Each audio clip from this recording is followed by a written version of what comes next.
a true privilege to be here. I remember as a kid, I was 4 years old, and I wanted to make movies, and I wanted to fly airplanes, and I thought about my life, and I wanted to have an adventure in my life. And I was always a kid that was doing wild things, climbing the tallest trees, and I was very much a dreamer, and constantly writing stories. And as a kid, I would write characters, and I had, when I grew up, I had jobs, not in the movie business, but I had to have jobs as a kid. Not had to, but I also, we contributed to the family, but I cut grass, shoveled snow, and I would sell, I don't know if you have that here, but I'd sell cards door to door, at that time, like Christmas cards or seasonal cards.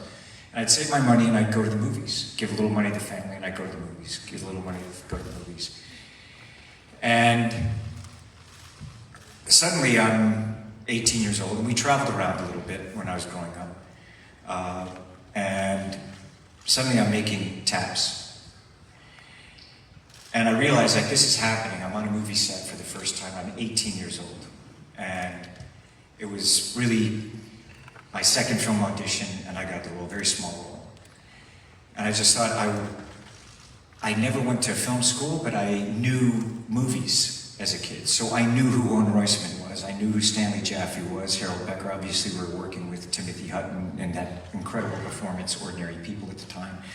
And what I did was I went to every single department and I studied every single department.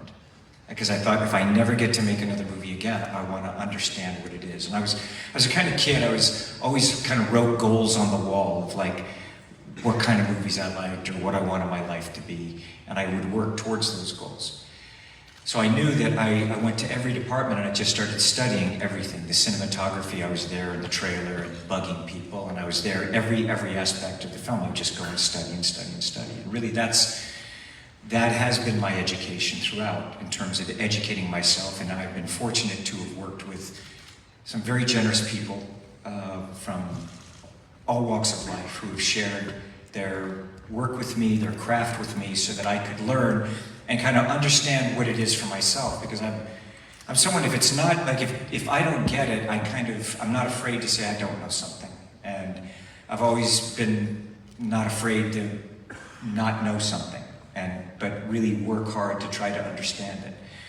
And that's been the journey. And I wanted a life where I could travel the world, where I could not just be a tourist, but I wanted to work in different countries, and I wanted to be part of those cultures. And the movies that I saw, I wanted to go to those places. I wanted to meet those people, and I was always very, very curious about storytelling. Do they laugh at the same things that I laugh at?